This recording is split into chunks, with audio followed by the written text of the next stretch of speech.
Hello everyone, कैसे हैं आप सभी। उम्मीद करता हूं सभी स्वस्थ होंगे, ठीक होंगे, आपकी पढ़ाई भी सुचारू रूप से चल रही होगी। प्यारे बच्चों, आज के सेशन में हम लोग यन स्वर संधि पढ़ेंगे। संधि के बारे में कुछ हम लोगों ने सामान्य जानकारी हम लोगों ने पढ़ ली थी। आज हम इस सेशन में यन स्वर संधि को पढ़ेंगे, जो संधि की जान है। इसकी सहायता से हम लोग यन स्वर संधि तो पढ़ेंगे, साथ में हम लोग संधि विच्छेद कैसे करेंगे वो भी सीखेंगे। साथ में हम लोग सबसे अच्छा टॉपिक शब्द शुद्धि और उपसर्ग निकालना भी इस संधि से हम लोग सीख लेंगे।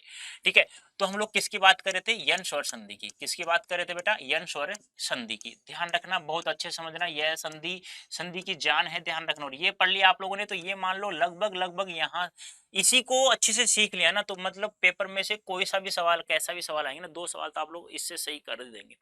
देखो इसमें क्या होता है, इसकी पहचान हम लोग कैसे करते हैं। ट्रिक्स में मैंने बताया था आप लोगों को कि हमें आधा अक्षर दिखाई देगा। क्या दिखाई देगा? आधा अक्षर दिखाई देगा। किससे पहले बेटा दिखाई देगा आधा अक्षर? आप लोग मुझे बता सकते हैं। आधा अक्षर दिखाई देगा गुरुजी किससे पहले? यह और वह से पहले। किससे पहले? यह, वह और रे से पहले किसी भी शब्द में आधा अक्षर दिखाई दे बेटा, तो वह शब्द हमारा 99% किस संधि का माना जाता है बेटा? वह माना जाता है हमारा यन स्वर संधि का माना जाता है। ठीक है, ये याद रख लोगे आप लोग। जैसे उदाहरण के लिए मैंने बहुत सारे शब्द बताए थे आप लोगों को, जैसे कि मान लो स्वल्प हो गया, जैसे कि मान लो व्यास हो गया, जैसे कि मान लो न्यून हो गया, जैसे कि मान लो अध्यापक हो गया। ऐसे बहुत सारे शब्द बेटा, जैसे कि मान लो स्वागत हो गया। ऐसे बहुत सारे शब्द हैं। ठीक है, अब यहाँ हमें एक चीज ध्यान रखनी है कि यह वह रह है ना, बस यही चीज ध्यान रखनी है। क्या ध्यान रखनी है? कि ई, लघु ई या दीर्घ ई कहीं पर भी आ जाए तो ध्यान रखना, ई से तो बनता है यह, ऊ से बनता है वह, और री ऋषि से बनता है र। बस ये 3 चीजें ध्यान रखनी है। यानी छोटा ऊ भी हो सकता है और बड़ा ऊ, यानी कि दीर्घ ई भी हो सकता है, लघु ऊ भी हो सकता है। मैंने क्या कहा कि ये किसी भी शब्द में यह वह रह से पहले आधा अक्षर दिखाई देता है, तो वह शब्द हमारा लगभग लगभग यन स्वर संधि का होता है। अब हमें 3 चीजें याद रखनी इसमें। क्या? कि ई से बनता है यह, ऊ से बनता है वह, और री से बनता है र बनता है। बस यही ध्यान रखना है, और ज्यादा कुछ ध्यान में रखने की आप लोगों को आवश्यकता बिल्कुल भी नहीं है बेटा। ठीक है, अब देखो कैसे। पहला नियम, पहला नियम क्या होता है ये तो मैं बता चुका था कि स्वर संधि 5 प्रकार की होती है, जिसमें एक संधि ऐसी है समान स्वरों का मेल जिसमें होता है, वह है हमारी दीर्घ स्वर संधि, और बाकी चारों में असमान स्वरों का मेल होता है। ठीक है, अब यहाँ क्या होता है, लघु ई हो या दीर्घ ई हो, इसके साथ में हम लोग क्या जोड़ दें बेटा? असमान स्वर जोड़ दें। क्या जोड़ दें? असमान स्वर जोड़ देते हैं, तो क्या प्राप्त होता है? अभी यह प्राप्त होता है। क्यों? क्योंकि मैंने अभी अभी आप लोगों को बताया था क्या, कि ई और ई से क्या बनता है? ये। ऊ और ऊ से क्या बनता है? वह। और री री से क्या बनता है? रे।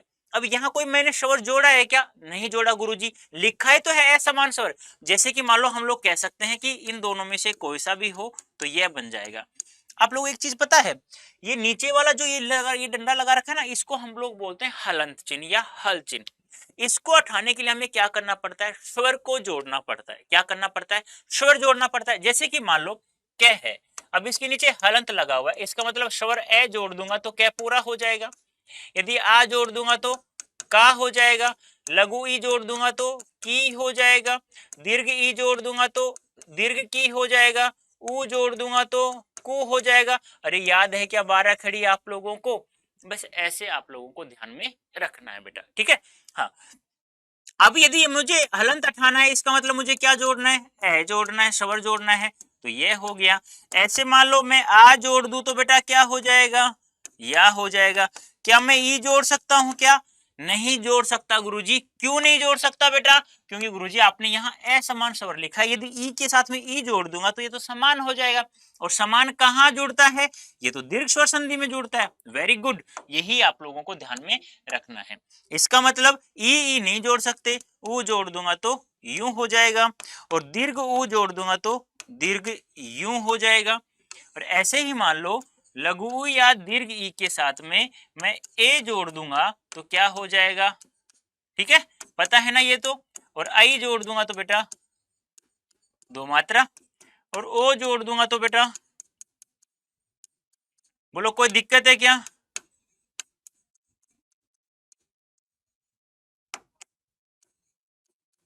बोलो कर सकते हो या नहीं कर सकते हो? बताओ जल्दी से मुझे ईमानदारी से फटाफट बताइए। कर सकते हो या नहीं कर सकते हो? कर सकते हो ना बेटा? अरे भाई कर सकते हो या नहीं कर सकते हो, ये तो बता दो कम से कम। कर सकते हो ना बेटा? कोई दिक्कत है यहां तक? नहीं है। चलो आगे हम लोग कुछ उदाहरण हम लोग देख लेते हैं। जैसे कि मान लो आ गया अध्याय आ गया, इसका हमें संधि विच्छेद करना है। पहले तो आपसे ये पूछे कि संधि कौन सी शब्द में, तो मैंने कहा ये वह रह से पहले आपको आधा अक्षर दिखाई देता है, तो वह शब्द लगभग लगभग हमारा यन संधि का होता है। ठीक है, अब यहाँ देखो ये से पहले आधा अक्षर आ रहा है। अब मुझे ये तो पता है ना आपको, ई से क्या बनता है, ई या दीर्घ ई से क्या बनता है ये, ऊ से क्या बनता है वह, और री ऋषि से क्या बनता है अभी, ये तो पता है ना आप लोगों को सभी को, कोई दिक्कत नहीं है। अब देखो ये से पहला अक्षर आ गया, हमें पता है ई से बनता है। अब ये में क्या जुड़ा हुआ है, आ जुड़ा हुआ है, ये भी हमें पता है, तो क्या बन गया आ या। ठीक है, अब ध्यान रखना, ध्यान से समझना, पहले वाले स्वर को जोड़ते हैं आधे वाले अक्षर में। आधा क्या है, ध। आधे ध में छोटी ई जोड़ूंगा तो क्या हो जाएगा धी, और दूसरे वाले स्वर को जो का त्यों रख देते हैं और ये का ये लिख दो, अधिधन आए। गुरुजी आपने तो छोटी ई बताया था और बड़ी ई बताया था, अब नो डाल के ये भी लिख लो, इस समस्या को दूर कर लो। देखो आपको ये ध्यान रखना है कि बड़ी ई, ध्यान रखना बड़ी ई कहां कहां आती है, तो ध्यान रखना नंबर एक, स्त्री सूचक शब्द जितने भी होते हैं ना, स्त्री सूचक शब्द जिनका हम लोग संधि में प्रयोग करेंगे वो हमेशा दीर्घ ई और दीर्घ ऊ के होंगे। जैसे उदाहरण के लिए सती, जैसे देवी, जैसे स्त्री, जैसे वधु, जैसे भू, इस प्रकार से। और लघु ई कहां होगा, लघु ई ध्यान रखना उपसर्ग जितने भी होते हैं ना, जितने भी उपसर्ग होते हैं ना बेटा, जितने भी उपसर्ग होते हैं उसका अंतिम वर्ण, उपसर्ग का अंतिम वर्ण, ध्यान रखना उपसर्ग का अंतिम वर्ण सदैव यानी कि हमेशा क्या होता है बेटा, लघु ई और लघु ऊ का होता है। जैसे अति, अधि, अपि, अभी, प्रति, परि, शु, वी, नी, ऐसे बहुत सारे होते हैं बेटा, बाद में बता दूंगा उपसर्ग कौन कौन से कितने होते हैं। अब देखो यहाँ पे संधि विच्छेद क्या हो गया, अधि धन आय, ये तो ये हमें पता चल गया। अब आपसे पूछे अध्याय में उपसर्ग बताओ क्या होगा, तो अध्याय में उपसर्ग क्या होगा अधि, क्या स्त्री सूचक है क्या, नहीं है, तो स्त्री सूचक होगा तो वो दीर्घ ई में आएगा या दीर्घ उ में आएगा बेटा। कर सकते हैं आप लोग ऐसे, बताओ तो आगे। जैसे कि मान लो आ गया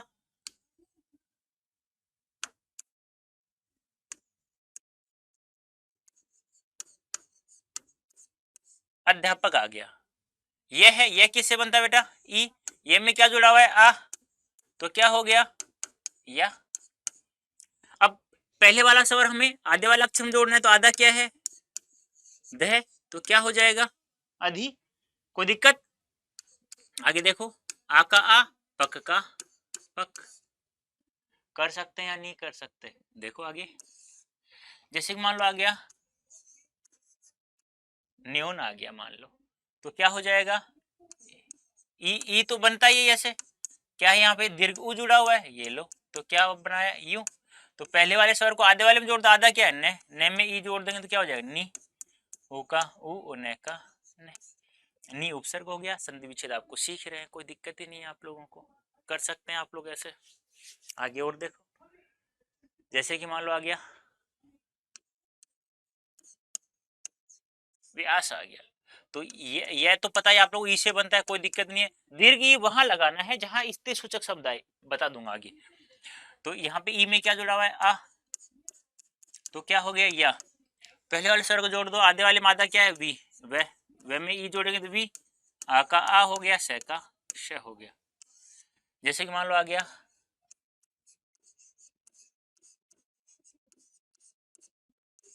आ गया स्त्री उचित, आधा अक्षर आ रहा है, ये से पहले यह किससे बनता है ई से, ई में क्या जुड़ा हुआ है उ, तो क्या बना यू।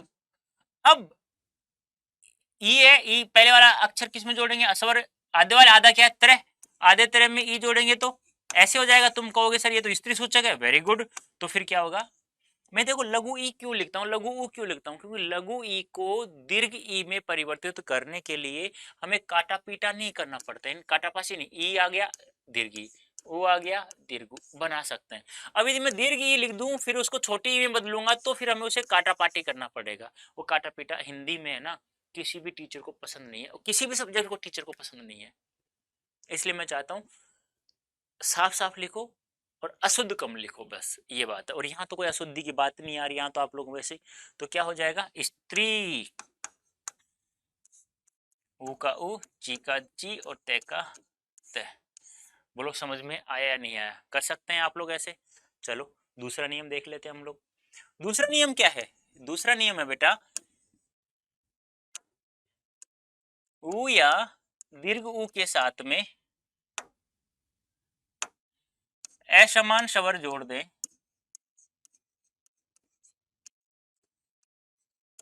तो क्या बनता है, वह। दूसरा नियम ये है हमारा। तो वो तो वही बात है यहाँ पर भी जो मैंने ई में समझाई थी, यानी कि कोई भी स्वर जोड़ा नहीं है, इनसे बनता है वह। हलंत हटाने के लिए क्या करना पड़ता है, हमें स्वर जोड़ना पड़ता है, ए जोड़ दूंगा तो, आ जोड़ दूंगा तो, और लघु ई जोड़ दूंगा तो, और दीर्घ ई जोड़ दूंगा तो, ऊ जोड़ नहीं सकता क्योंकि मुझे असमान जोड़ना है, ए जोड़ दूंगा तो, आई जोड़ दूंगा तो, और ओ जोड़ दूंगा तो। बना सकते हैं ना आप लोग, तो आराम से बना सकते हो अब तो शायद। बोलो कोई दिक्कत है, एक नियम समझ में आ गया, तीनों की तीनों ऑटोमेटिक समझ में आ जाएंगे बाद में तो, ठीक है। उदाहरण देख लो, जैसे कि मान लो आ गया स्वागत आ गया, ठीक है।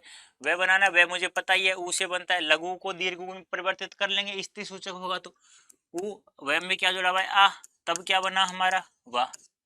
अब मैंने कहा पहले वाले को स्वर को आधे वाले अक्षर में जोड़ो, आधा क्या है श, आधे श में ऊ जोड़ूंगा तो सु। दूसरे वाले को जो कहती हूँ, आगे क्या बचा हुआ है, गत। ये लो, आई बात समझ में या नहीं आई, आ गई। जैसे मान लो आ गया स्वल्प आ गया, तो वह बनाना है तो क्या बनता है, ऊ। तो दोनों एक ही ले लो ना, है तो ए जुड़ा हुआ है वहां पे, आधे वाले अक्षर में जोड़ दो, ए का ए, ले का ले, पे का पे। कर सकते हैं आप लोग ऐसे, कोई दिक्कत नहीं होगी आप लोगों को, ठीक है। ऐसे ही मान लो आ गया, ये आ गया वधवर्थ आ गया, ठीक है। वह बनाना है, वह किससे बनता है बेटा, ऊ से, ठीक है। अब इसमें क्या जुड़ा हुआ है, ए, तो क्या बन जाता है वह। अब आधा पहले वाले स्वर में आधे वाले अक्षर में पहले वाला स्वर जोड़ देते हैं तो क्या हो जाएगा, वधु। अब आप कहोगे सर ये तो स्त्री सूचक है, स्त्री सूचक में क्या आता है, क्या आता है, दीर्घ ऊ आता है, ठीक है। दीर्घ ऊ आता है तो क्या हो जाएगा, ये लो, मैंने कहा था ना आपसे, स्त्री सूचक शब्द जितने भी हैं उन सभी में हम लोगों को क्या करना होगा, दीर्घ ई और दीर्घ ऊ का प्रयोग करना होगा। और वधु को तो कोई भूलता भी नहीं है, तुम्हें पता है ना। तो वधु जिसके पास भी आती है सब खुश हो जाते हैं, उसके बाद चाहे रोना है रोना, धोना है धोना, कुछ भी हो, लेकिन एक दिन तो ऐसा आएगा जिस दिन खुशी होगी, है ना। सुंदर सी क्रीम लगा के जाओगे, नहा धो के अच्छे से माला वाला पहन करके ले करके तो आओगे। उसके बाद शायद नहाए धोए या क्रीम मिले, क्रीम तो मिलेगी नहीं पर लानी जरूर पड़ेगी आप लोगों को। वो कब लाओगे बेटा, जब शिक्षित हो जाओगे अच्छे से, ठीक है। हाँ, ऐसे आप लोग कर सकते हो, दो नियम कंप्लीट। थर्ड नियम एक बार और देख लो। तीसरा नियम क्या था हमारा, तीसरा नियम था कि गुरुजी री ऋषि के साथ में क्या जोड़ना है, मुझे असमान स्वर जोड़ना है। क्या जोड़ना है मुझे, असमान स्वर जोड़ना है। अब असमान स्वर जोड़ देंगे तो क्या बन जाएगा, रे। अब ये आपको पता ही है, स्वर रहित रहे, हलंत लगा हुआ है, हलंत को हटाने के लिए हमें क्या करना पड़ता है, स्वर जोड़ना पड़ता है। अब री से क्या बनता है, रे। अब इस री में स्वर में मान लो ए जोड़ दूंगा तो क्या बन जाएगा, और यदि मान लो मैं आ जोड़ दूंगा तो क्या बन जाएगा। आराम से 12 खड़ी बचपन की याद आई होगी, सुंदर सी मैडम ने उंगली पकड़ के सिखाया होगा आप लोगों को। मास्टर तो याद होता ही नहीं है नालायक को, मैडम याद रहेगी आप लोगों को, है ना। अब देखो यहाँ पे दिक्कत कहाँ आती है बेटा, दिक्कत हमें एक आती है कि एक रू ये है और एक रू ये है। अब ये नहीं पता हमें दीर्घ ऊ किस में जुड़ा हुआ है, तो ये सबसे बड़ी बात आप लोगों को मैं समझा देता हूँ। देखो री ऋषि है, री ऋषि में लघु ऊ जोड़ दूंगा तो क्या बन जाएगा बेटा, मेरे पास क्या बन जाएगा, ये रू बनेगा। अब दीर्घ ऊ जोड़ दूंगा तो फिर कैसा रह होगा, गुरुजी कैसे पहचाने, दोनों तो एक जैसे लग रहे नालायक। तो कोई बात नहीं बेटा, देखो ये है ना, ये ऐसे घुंडी जैसे बन जाए ऐसे, तो मानना ये दीर्घ ऊ है, यानी मैं लिख देता हूं यहाँ पे घुंडी सहित, यानी घुंडी सहित बन जाता है बेटा जी। तो क्या बन जाएगा दोस्तों, वो दीर्घ ऊ। और घुंडी जैसा नहीं बने, जिसे मैं लिख देता हूं यहाँ पे घुंडी रहित, तो आप लोगों को वहां पे ध्यान रखना, वहां पे क्या है, लघु ऊ है। ये बात बहुत कम लोगों को पता है, ये आपको मैंने बता दी है, इसे ध्यान रखना। और आगे आप लोग जोड़ सकते हो, ए और आई और ओ और औ, ये जोड़ सकते हो आप लोग, कोई दिक्कत नहीं। अब देखो हम लोग नियम कर लेते हैं, उदाहरण कर लेते हैं थोड़ा सा। जैसे कि मान लो आ गया पित्रागमन। अब आप लोग कहोगे कि गुरुजी इसका संधि विच्छेद कैसे करिए, तो तरा आ गया, संयुक्ताक्षर आ गया, संयुक्त वर्ण हो गया हमारा, ठीक है। अब देखो जैसे आप लोग इसको बोलते हो ना, वैसे के वैसे लिख डालो। आप लोग कैसे बोलते हो, ऐसे पितरागमन ऐसे बोलते हो ना, क्योंकि आपको पता होगा संयुक्ताक्षर 4 होते हैं, 6 हो गया, त्रय हो गया, घ हो गया, श्रय हो गया। और ये मैं बता चुका हूँ ये किस किस से मिलकर बने होते हैं, क्योंकि जो हमने वो चला रखी है, आप लोगों को पता है हिंदी नंबर 1 सीरीज, उसमें मैं बता चुका हूँ आप लोगों को, ठीक है। ये तीसरे वाला ध्यान रखना, घ वाला, ये सभी से पूछा जाता है बार बार। अब देखो ऐसा लिख लिया, तो रे से पहले आ गया आधा अक्षर। अब यहाँ देखो रे किससे बनता है, री से, और रे में क्या जुड़ा हुआ है, आ, तो क्या बनता है, रा। पहले वाले को आधे वाले अक्षर में डाल दो तो क्या बनता है, तय। आधे तय में री ऋषि की मात्रा जोड़ दूंगा तो क्या हो जाएगा, पितरी। आ का आ हो जाएगा, गमन का गमन हो गया। अब मैं कुछ शब्द आपको दे देता हूं, ये शब्द मुझे आप लोग कमेंट बॉक्स में आंसर देना है। जैसे कि मान लो आ गया मातृच्छा, ठीक है। जैसे आ गया मात्राज्ञा, जैसे आ गया पितृपदेश। ऐसे बहुत सारे शब्द हैं, एक नहीं है, दो नहीं है, चार नहीं है। आप किसी भी क्लास की पितृपदेश, किसी भी क्लास की हिंदी व्याकरण की बुक उठा लेना। और आज मैंने यन संधि देखो कितने जल्दी, मात्र 15 से 20 मिनट में करवा दिया आप लोगों को, तीनों के तीनों नियम। और उम्मीद करता हूं बेटा आप लोगों को समझ में आ भी गया होगा। नहीं भी समझ में आए ना तो यार एक कोर्स आप लोग ले लो यार जल्दी से। उम्मीद करूंगा कि यन स्वर संधि में आप लोगों को कोई दिक्कत नहीं होगी। यदि आप लोग शुरू से लेकर एंड तक बने हुए हैं तो आप लोगों को 101% समझ में आ गया होगा। अब प्यारे बच्चों, अब हम लोग बात करते हैं एक बहुत ही महत्वपूर्ण सूचना आप लोगों के लिए। हमने 26 अक्टूबर से एक नया बैच लॉन्च किया था, आप लोगों को पता होगा, 26 अक्टूबर से, जिसका नाम है विजय बैच। अब इस विजय बैच में आप लोग इनरोल करते हैं, इस पेड बैच को आप लोग परचेज करते हैं, तो उसके लिए आप लोगों को Y551, यदि आप लोग इस कोड का प्रयोग करते हैं तो आप लोगों को मैक्सिमम डिस्काउंट प्राप्त हो जाएगा, मैक्सिमम डिस्काउंट प्राप्त हो जाएगा। और ऐसा नहीं है कि इस विजय बैच की वैलिडिटी बहुत कम है, इस विजय बैच की वैलिडिटी जो है प्यारे बच्चों वो कितने मंथ है, 12 मंथ्स है बेटा। इसका मतलब आपका जब तक CUET 2024 का एग्जाम नहीं होगा तब तक आप लोगों को इस बैच में पढ़ाया जाएगा। तो उम्मीद करता हूं आप लोग समझ गए होंगे। अब कैसे परचेज करना है इस बैच को एक बार मैं आप लोगों को बता देता हूं, क्योंकि इस कूपन कोड की सहायता से आप लोगों को मैक्सिमम डिस्काउंट भी तो प्राप्त हो रहा है। अब वो कैसे मिलेगा कैसे नहीं, एक बार देख लीजिएगा। देखो प्यारे बच्चों, ऐसे हम लोग क्या करेंगे, सबसे पहले गूगल ओपन करेंगे, ठीक है। हाँ, ऐसे हम लोग गूगल ओपन कर लेंगे। तो गूगल ओपन करने के बाद में यहाँ लिखना है हम लोगों को अड्डा 24/7, ठीक है। जैसे टाइप करेंगे तो पहली साइट आ रही है इंडिया लार्जेस्ट वाला, इस पर हम लोग सेलेक्ट करेंगे। उसके बाद हमें जाना है ऑल कोर्सेज पे, कहाँ जाना है, ऑल कोर्सेज को सिलेक्ट करना है। फिर हमें अंडर ग्रेड इंट्रेंस एग्जाम में, फिर ये देखो ये CUET है, ये इंग्लिश मीडियम वाले बच्चों के लिए, और ये CUET है वो हिंदी मीडियम वाले बच्चों के लिए है। अब देखो आप लोग हिंदी मीडियम से हैं, अब आपका यहाँ कोर्स कौन सा है, यानी कि आपका डोमेन सब्जेक्ट क्या है, साइंस है, आर्ट्स है, या आप लोग लैंग्वेज के साथ GT पढ़ना चाहते हैं। जैसे मान लो साइंस है आपका, ठीक है। अब देखो अभी मैंने बताया ना कि 26 अक्टूबर से विजय बैच स्टार्ट हो चुका है। यानी कि कल से। हाँ, तो आप लोग सेलेक्ट करेंगे उसे, फिर यहाँ से हमें बाय नाउ करना है। अब बाय नाउ करने के बाद में इस कोड को रिमूव कर देना और यहाँ हमें कोड अप्लाई करना है। मैंने अभी बताया था Y551, क्योंकि एक जनरल सामान्य कोड है जिसके साथ आपको मैक्सिमम डिस्काउंट प्राप्त हो जाए। जैसे अप्लाई करेंगे तो आप लोगों को यह कोर्स मात्र 3300 रुपये, 3300 रुपये में प्राप्त हो रहा है। ये आप लोगों के लिए है। और ये ध्यान रखना, मैं अभी मैंने बताया था आप लोगों को कि यह जो कोर्स की इसकी वैलिडिटी है वो आपके एग्जाम के बाद भी आपके पास रहेगी, यानी कि 12 मंथ्स, यानी कि 6 मंथ तो बचे हुए हैं हमारे पास। तो आप लोग एक बात अवश्य ध्यान रखना है, आप लोगों को बस ये कूपन कोड याद रखना है। ये कूपन कोड Y551, चाहे Y कैपिटल प्रयोग करो या स्मॉल प्रयोग करो, उससे कोई नहीं है। ऐसा नहीं है कि कैपिटल यूज करेंगे तभी आपको डिस्काउंट प्राप्त होगा, स्मॉल यूज करेंगे तभी नहीं। आप कैसा भी यूज कर सकते हैं Y551, जिससे आप लोगों को मैक्सिमम डिस्काउंट प्राप्त हो जाएगा। अब ये देखो, यह कोर्स मात्र 3300 रुपये का पड़ रहा है, जिसमें सभी महारथी आप लोगों को यहाँ पढ़ाने वाले और ऐसे ऐसे टीचर हैं प्यारे बच्चों आप लोगों के पास, जो आप लोगों को प्रत्येक सब्जेक्ट में 100% नहीं, ये तो उनका एक चुटकियों में कहते हैं ना कि थोड़ा सा पढ़ लिया, इन्होंने पढ़ाया और आप लोगों ने पढ़ लिया तो आप लोग 100% तो प्राप्त कर ही लेंगे। हमारा जो उद्देश्य है बेटा, आपकी बार CUET 2024 में प्रत्येक पेड बैच वाले बच्चों को 100% मार्क्स प्राप्त करने वाला जो उद्देश्य हमने लिया है, वो उद्देश्य तभी पूरा होगा जब आप लोग हमारे पास विजय बैच में इनरोल करते हैं। तो प्यारे बच्चों, कैसा लगा सेशन? उम्मीद करता हूँ अच्छा लगा होगा। तो कमेंट बॉक्स में अवश्य लिखना है यस सर अच्छा लगा है और अच्छा समझ में भी आ गया है। ऐसे ही पढ़ाते रहिए और ऐसे ही हम लोग आप लोगों के लिए भी जब जब आप लोग समय पे आएंगे, जिस समय पे आएंगे उसी समय पर हम लोग आप लोगों के लिए उपलब्ध रहेंगे। तो प्यारे बच्चों, अभी के लिए इतना ही। धन्यवाद। Thank you so much.